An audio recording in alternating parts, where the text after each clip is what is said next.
प्यारे लग रहे हैं यार, उनका प्यारा लग रहा है सारा कुछ। सलवार कमीज गोरे को बहुत प्यारी लगती है। और सलवार कमीज पहन के आप जरा गौर से देखें, एक भी विचों अंग्रेज जेड़ा अंग्रेज नहीं रहिंदा। बिल्कुल ज्यादा तो ज्यादा लगता है कि कश्मीरी या लाल शाल हो।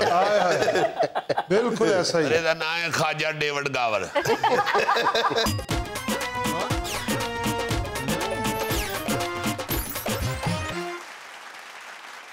भाईजान, गुज़िश्ता रोज़ बिलाखिर लाहौर के शायकीन को PSL देखने को मिला। जी जी, बड़े बड़े प्लेयर, उनके हीरोज जो हैं, उनको अपने दरमियान खेलते देखने का मौका मिल गया। बिल्कुल सर। अच्छा, इस बात पे ना मैं एक बात करना चाह रहा हूँ कि लोग जिनको क्रिकेट से बहुत ज़्यादा दिलचस्पी नहीं है जी, या वो कोई बेरगबती है उनको, तो वो ये जो हमें ट्रैफिक में प्रॉब्लम नज़र आ रही है, इस पे वो सीख पा नज़र आते हैं और फौरी तौर पे कह देते हैं कि यार ये क्या मुसीबत है यार, एक खेल के लिए पूरी कौम को मुसीबत डाल दी है। तो पहली बात तो ये है कि पूरी कौम को मुसीबत नहीं डलती। एक शहर के 2-4 दिन के लिए, 5 दिन के लिए अगर कुछ मखसूस औकात के लिए सड़कें बंद हो जाती हैं तो इससे भी कोई क़यामत नहीं आ जाती। अब सवाल है, एक बहस है कि नहीं जी ये क्यों बंद हो जाती हैं, तो ये सिर्फ क्रिकेट नहीं है। हमें इस बात को समझना होगा कि ये जो क्रिकेट है ये हमारे लिए अब सिर्फ क्रिकेट नहीं है। मैं क्रिकेट के क्रेज की बात नहीं कर रहा, ये क्रिकेट के मैदान आबाद होने से पूरी दुनिया को जो मैसेज जा रहा है वो बहुत जरूरी है पाकिस्तान के लिए। वो इस वक्त मैसेज देना पूरी दुनिया में, पाकिस्तान में law and order under control है, ये मैसेज देना बहुत जरूरी है। ये आपकी ट्रेड के लिए बहुत जरूरी है, आपकी एक्सपोर्ट के लिए बहुत जरूरी है, आपकी मुल्की साख के लिए बहुत जरूरी है। तो इसको जरा क्रिकेट से हटकर भी देख लेना चाहिए और मेरा ख्याल है कि हर बात को इतना बड़ा इशू नहीं बना देना चाहिए। सर, ये पहले लोग कहते थे कि ये क्रिकेट की वजह से हमारे मुल्क में रोड बहाल होंगी, अगर हो गई हैं तो उसी में 2-4 जी अगर ऐसे करते हैं तो फिर बुरी बात है। ये रद्द अमल देखने में आया है। कुछ लोग है ना ट्रैफिक की वजह से कह रहे थे यार आधे मैच अगर कराची में हो गए तो ये भी कराची में करा देते, लाहौर में कराने की क्या जरूरत थी।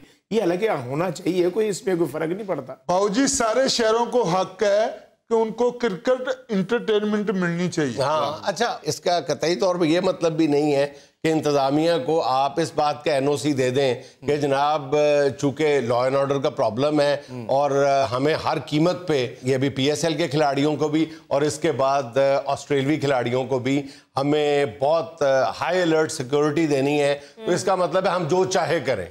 ये भी गलत है। छोटी छोटी बातें हैं जिनका ख्याल रखा जाना चाहिए और इसको बिल्कुल फॉर ग्रांटेड नहीं ले लेना चाहिए कि जनाब चूंकि हाई अलर्ट सिक्योरिटी है हम जितनी देर चाहें सड़कें ब्लॉक रखें, जितनी देर चाहें जिस तरह मर्जी हम रास्ते बंद रखें। अब ये जो मतबादल रूट दिया गया है, यहाँ पे देखें छोटी सी मामूली सी गलती की वजह से ट्रैफिक वहां पे ब्लॉक है। मतलब मतबादल रूट्स पे जनरेटर्स जो रखे गए हैं वो मतबादल रूट के दरमियान में रख दिए।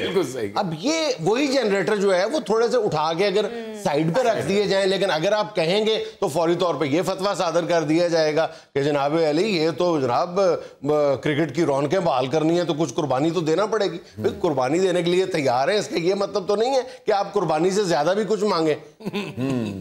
जुनैद साहब, मुझे तो विवियन रिचर्ड का मजा आ रहा है कि दुनिया का इस सदी का मायानाज बैट्समैन जो हुआ है, मैं सोचता था कि कभी मैं इनको देखूंगा तो वो अब पाकिस्तान में आ गए हैं और कोटा ग्लैडिएटर का जो कोचिंग कर रहे हैं उसमें वो पार्टिसिपेट बड़ा अच्छा कर रहे हैं और बड़े अच्छे मूड में होते हैं। विवियन रिचर्ड हमेशा से जब वो खेलते थे ना उस वक्त भी उनकी जो शोहरत थी वो एक भले मानस आदमी की थी। बहुत खुश वो यानी विकेट के ऊपर भी बहुत डिसेंटली बिहेव करते थे। और सर्विस हो रही है दूसरे भी डेविड गावर साहब जो हैं इंग्लैंड के, बहुत डिसेंट प्लेयर, इंग्लैंड वाले तो इधर आते ही नहीं थे। हाँ, डेविड गावर बहुत डिसेंट प्लेयर था। जी हाँ, और डैनी मॉरिसन ने वो पगड़ी बांधी हुई है जी। ये लोग आके इधर पाकिस्तान में वो टाइम दे रहे हैं तो ये अच्छा लग रहा है, बहुत अच्छा लग रहा है। कई हमारे जैसे जो शौकीन लोग हैं उनकी ख्वाहिश थी कि इनको अपने सामने अपने शहरों में अपने साथ मौजूद देखें। उनका ख्वाब था इन लोगों को देखना। मुझे तो सबसे ज्यादा जो मजा आ रहा है ना वो ये आ रहा है कि जो हमारे चैनल्स वाले हैं या स्पोर्ट्स के करता धरता हैं जो उन्होंने जो गोरियों को, अंग्रेजियों को और बाहर के लोगों को पगड़ियां पहनाई है ना और वास्कटें और शलवारें कमीजें, गोरे जरूर हंसते होंगे कि हिकदे च बड़े शुक्र करो धोती लाचा नहीं पहनाया उनको। अक्सर ये लगता है कि नेजा पुटन वाला भाई ये तेरा घोड़ा ले आ रहे हैं। प्यारे लग रहे हैं यार, उनका प्यारा लग रहा है सारा कुछ। सलवार कमीज गोरे को बहुत प्यारी लगती है, और सलवार कमीज पहन के आप जरा गौर से देखें, एक भी विचों अंग्रेज जेड़ा अंग्रेज नहीं रहिंदा, बिल्कुल ज्यादा तो ज्यादा लगता है कि कश्मीरी या लाल शाल हो। बिल्कुल ऐसा ही। अरे नाम है ख्वाजा डेविड गावर। ख्वाजा आसफ से बड़ी शक्ल मिलनी शुरू हो गई। ख्वाजा आसफ साहब जो सियालकोट वाले हैं, वो डेविड साहब जो हैं वो वास्कट वूस्कट पहन के ख्वाजा आसफ लगना शुरू हो गया। वो डैनी मॉरिसन को देखे ना, उन्होंने पगड़ी शकड़ी पहना दी है, तो बेचारे को इतने 5 मरले था नहीं थे, उन्होंने चौधरी बनाता। डेविड गावर साहब अपनी पगड़ी के शिमले को यूं यूं बार बार हाथ लगा के चेक कर रहे थे, जब बंदा अंटीना नहीं ठीक करता। ये उनको ये है ना कि उत्ते को कांते नहीं बह गए यार। ये डैनी मॉरिसन है जो, इनका स्टाइल भी बॉलिंग करने का अजीब सा था। जब बॉलिंग करते थे तो लगता था जैसे अंपायर में टकरा जाएंगे। अच्छा, बॉलिंग एक्शन से याद आया यार, इस पीएसएल ने हमें एक चीज से हम महरूम हुए हैं, और वो है मोहम्मद हसनैन। ये मोहम्मद हसनैन में बड़ा पोटेंशियल है, अल्लाह करे वो इस सूरत हाल से बाहर निकल आए और उसका एक्शन जो है वो जल्द से जल्द क्लियर हो जाए। मोहम्मद हसनैन कोयटा ग्लैडिएटर के फास्ट बॉलर हैं, और पाकिस्तान के चंद बॉलर हैं जो 145 क्रॉस करते हैं, 145 किलोमीटर की रफ्तार को क्रॉस करते हैं। उस बेचारे के एक्शन को यानी पाबंदी लग गई। पाबंदी लग गई, और मेरा ख्याल है कि मोहम्मद हसनैन के मसले पे भी पाकिस्तान क्रिकेट कंट्रोल बोर्ड ने कोई अपना फाल किरदार अदा नहीं किया। तो जब भी हमारे किसी बॉलर पे एतराज़ होता है, उसके एक्शन पे एतराज़ होता है, तो क्रिकेट बोर्ड फौरन कह देता है कि जी हमने एक कमेटी बना दी है, बायोमैकेनिक टेस्ट होगा, फिर हम तवज्जो देंगे।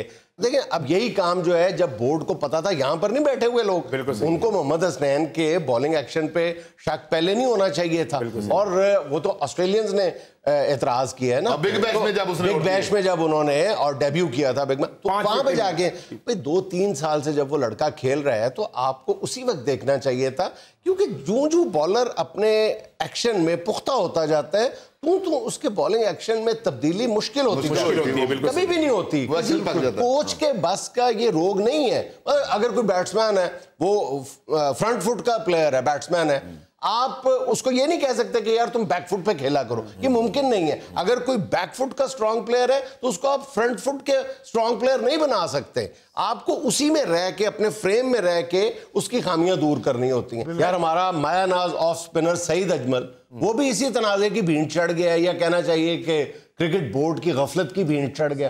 अगर हम टाइमली उस पर एक्शन लेते, स्टैंड लेते, फिर तो हम उसका कैरियर और प्रोलॉन्ग कर सकते थे। सर ये बिग बैश वाले है ही बड़े जालिम, इन्होंने ऐसे ही हमारे अपकमिंग स्टार्स के कैरियर तबाह करके। यार मेरी बात सुनो, मेरा ख्याल है कि ये वक्त अब गुजर चुका है कि हम हमेशा जो है वो दूसरों की तोपों में कीड़े निकालते रहे। देखिए, वहां पे ऑस्ट्रेलिया में जाके कई मुल्कों के प्लेयर्स के बॉलिंग एक्शन पे एतराज हुआ है, सिर्फ हमारे प्लेयर्स पर एतराज नहीं हुआ। कुछ लोगों ने कहा है, जैसे पाकिस्तान की तरफ से मेरा ख्याल है कि इंजमामुल हक ने इस तरफ इशारा किया है कि ऑस्ट्रेलियन शायद ज्यादती करते हैं, लेकिन ऑस्ट्रेलियंस की खूबी ये है कि वो तमाम बॉलर्स के एक्शन पर मुसलसल नजर रखते हैं, रिव्यू करते रहते हैं। यार तुसी ये मुश्किल गल्लां ही करनी है, तो फिर मेरे ते गोगे ली बिरयानी मंगा लो। यार चलो मैं तुम्हें आसान कर देता हूं। मोहम्मद हसनैन के बॉलिंग एक्शन पे इतराज ये किया गया है, देखो सीधी बाजू से बॉलिंग करते हैं ना, तो मोहम्मद हसनैन का जो एक्शन है, वो एक्सपर्ट्स का या इतराज करने वालों का ये कहना है कि वो 15 डिग्री जाविये से ज्यादा उसमें खम आ जाता। जब बेंड 15 डिग्री के जाविये से ज्यादा आ जाए, अब देखो कितने आसान लफ्जों में मैं बता रहा हूँ, मजीद टेक्निकल करके बता रहा हूँ। तो जब सईद अजमल पे इतराज हुआ था, तो सईद अजमल की बॉलिंग का जो बैंड था ना, वो 43 डिग्री जाविये पे आता था, तो इसका 15 से थोड़ा सा ज्यादा आ रहा है इसका मोहम्मद हसनैन का। तो मेरा ख्याल है कि भी थोड़ी चलो देर आए दुरुस्त आए, हाथ सीधा आना चाहिए, उसका जरा टेढ़ा आता, बस ये। हफीज के साथ भी ऐसा हुआ था सर। अच्छा, पाकिस्तान में बताओ कि कौन सा पहला प्लेयर था जिसकी बॉलिंग एक्शन पे एतराज हुआ था? पहला कौन सा प्लेयर था? 1960-61 में पाकिस्तान क्रिकेट टीम के चीफ सिलेक्टर रहे थे हसीब हसन साहब। याद है? फौत हो गए हुए हैं, अल्लाह जन्नत नसीब करे। हसीब एहसन साहब के बॉलिंग एक्शन पे 1960-61 में दौरा हिंदुस्तान के दौरान इतराज हुआ था कि वो बॉल थ्रो करते हैं। फिर अपने कप्तान बाबर आजम के बॉलिंग एक्शन पर अंडर 19 में इंडिया में खेलते हुए इतराज हुआ था बॉलिंग एक्शन पे। जुनैद साहब, शोएब अख्तर के बॉलिंग एक्शन पे इतराज हुआ था। हाँ, शबीर अहमद जो खानेवाल से हैं, उनके ऊपर तो ऐसा वो लगा एलिगेशन के वो क्लियर ही नहीं हुआ। उनका तो कैरियर ही खत्म हो गया ना, बॉलिंग एक्शन उनका कैरियर ही ले गया। और सुनाओ जिया, आज क्या पका के आई हो? ये क्या बात हुई यार, ये क्या बात है यार? जेड़ी गल ना समझ आवे हुण बंदा दूजी गल भी ना करे। तो आपको क्रिकेट में इंटरेस्ट क्यों नहीं सर? यार मेरा मतलब है कि बॉलिंग एक्शन के ऊपर अगर किसी के एतराज है किसी को, तो वो दूर हो सकता है या उस पे stand low. It is not fair.